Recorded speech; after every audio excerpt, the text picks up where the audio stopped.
नमस्कार बच्चों, आज के हम वीडियो में कम्यूटेशन सर्किट के लास्ट कम्यूटेशन मेथड की बात कर रहे हैं और वो है क्लास ई कम्यूटेशन।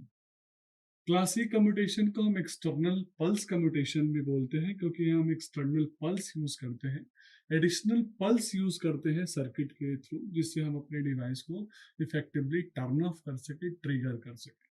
तो थारिस्टर को टर्न ऑफ करने के लिए जो एडिशनल पल्स हमने यूज किया, उसी के साथ कुछ एडिशनल थारिस्टर्स भी हम यहाँ कनेक्ट करते हैं। तो आइए सर्किट डायग्राम के थ्रू हम समझते हैं। तो ये क्लास इस कम्यूटेशन सर्किट का सर्किट डायग्राम है, जिसमें हमने वोल्टेज सोर्स लिया VS, plus minus voltage source apply किया बच्चों। यहाँ T1 जो मेन थारिस्टर है उसको हम T1 बोलेंगे। बहुत ध्यान से समझिएगा बच्चों, क्योंकि यहाँ गलती होती है, 3 थारिस्टर है तो हमें समझ में नहीं आता कि एग्जैक्टली हमारा टारगेट किसको ऑफ करना है। तो जो मेन थारिस्टर है बच्चों वो है T1। जो T2 और T3 है ये हमारे एडिशनल थारिस्टर है, जिनको हम यूज करेंगे अपने मेन थारिस्टर के टर्न ऑफ करने के लिए। यहाँ मैंने इंडक्टर लगाया L बच्चों, कैपेसिटर कम्यूटेटिंग एलिमेंट और L है तो उस कैपेसिटर लगाया C। लोड इसके अक्रॉस कनेक्ट किया बच्चों मैंने मेन थारिस्टर के अक्रॉस। अब जो एक्सटर्नल सर्किट है बच्चों, जो जिसका मैं चर्चा कर रहा था, एक्सटर्नल पल्स कम्यूटेशन, वो एक्सटर्नल सर्किट यानी ऑक्सिलरी सप्लाई सिस्टम मेरे पास ये है, जिसकी वोल्टेज की वैल्यू है V1।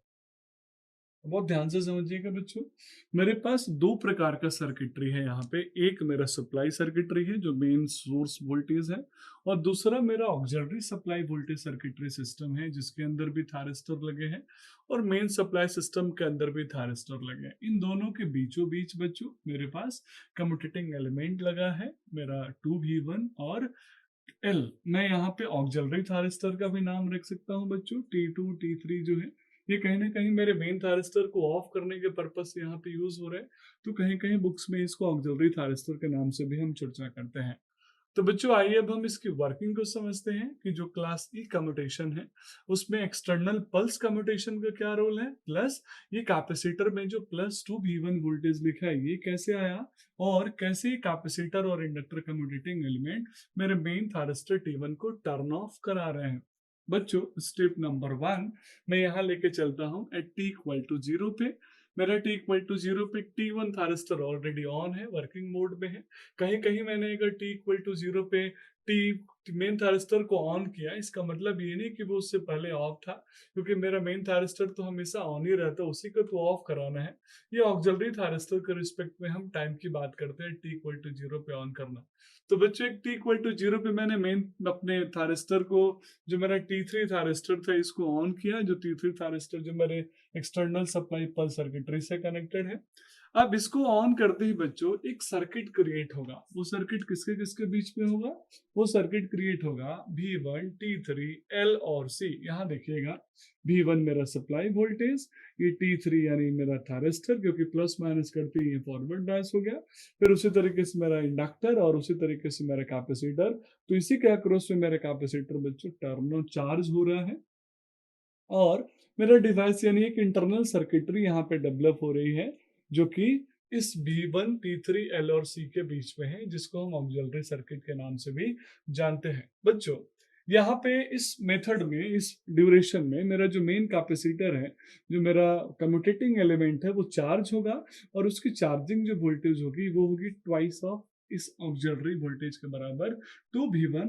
और यहाँ प्लस माइनस यानी जो पोलैरिटी होगी, अपर प्लेट पे प्लस होगा, लोअर प्लेट पे माइनस होगा। बहुत ध्यान से समझिएगा बच्चों, क्योंकि अपर प्लेट पे प्लस और माइनस होने की वजह से ही मेरा मेन थारिस्टर वो कम्यूटेट होता है यहाँ पे। तो यहाँ पे अगर आपने पोलैरिटी गलत कर दी तो स्वाभाविक है आप इस मेन थारिस्टर के कम्यूटेशन को सक्सेसफुल नहीं कर पाएंगे, समझ नहीं पाएंगे। अब हम बात करते हैं स्टेप 2 पे। स्टेप 2 पे बच्चों T =π√LC, यानी मेरा टाइम जो लिया मैंने, उस टाइम पे मेरा जो T3 थारिस्टर है अब ऑफ हो रहा है। जैसे एक पर्टिकुलर टाइम पे मेरा थारिस्टर T3 कम्यूटेट हो गया। अब जैसे ही मेरा T3 थारिस्टर कम्यूटेट हुआ तो मेरा T1 और T2 दो थारिस्टर बचे हैं। तब यहाँ से मेरा स्टार्ट, इसके बंद होते ही स्टार्ट रोल किसका होता है बच्चों, T2 का, क्योंकि अब कैपेसिटर मेरा चार्ज हो गया, एक इंटरनल सर्किट लोड के थ्रू यहाँ पे बनेगा। तो T2 को अब मैं ट्रिगर करता हूँ, जो भी ऑक्सिलरी सर्किट है मेन सर्किट को टर्न ऑन करने के लिए। तो T2 को मैंने यहाँ पे ट्रिगर किया और T2 को ट्रिगर करने का पर्पस यही है कि वो मेन थारिस्टर को आगे चल के टर्न ऑफ करा सके। तो मैं मान के चलता हूँ कि एट पर्टिकुलर टाइम जो टी ऑन टाइम लिया जिसपे मेरा T2 टर्न ऑन हो चुका है, और इसके टर्न ऑन होते ही बच्चों ध्यान से देखिएगा यहाँ पे जो मेरा VT1 होगा, जो वोल्टेज अक्रॉस थारिस्टर होगा, वो होगा VS माइनस टू V1, क्योंकि अभी तक ये चार्ज था बच्चों, तो इसकी पोलैरिटी ऐसी थी, अभी डिस्चार्ज होगा। तो यहाँ पे आप चाहें तो किरचॉफ्स का लॉ लगा के देख सकते हैं कि what will be the value of voltage across this. तो इसका क्रॉस जो VT1 हो रहा है उसकी वैल्यू आ रही है हमारे पास VS माइनस टू V1। अब ये एक ऐसी वैल्यू है जिसपे मेरा थारिस्टर यानी जो T1 थारिस्टर है वो फोर्सली कम्यूटेट होना स्टार्ट होगा।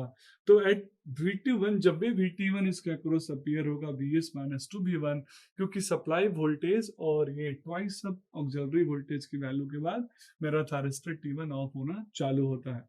तो इसका नाम एक्सटर्नल पल्स कम्यूटेशन इसीलिए पड़ा बच्चों, क्योंकि इस डिवाइस को टर्न ऑफ करने के लिए हम एक्सटर्नल पल्स सर्किट यूज करते हैं, और इसीलिए इसको हम बोलते हैं एक्सटर्नल पल्स कम्यूटेशन। तो आई होप बच्चों आपको एक्सटर्नल पल्स कम्यूटेशन का एग्जैक्ट मीनिंग समझ में आ गया होगा। तो this is all about this video. Thank you so much.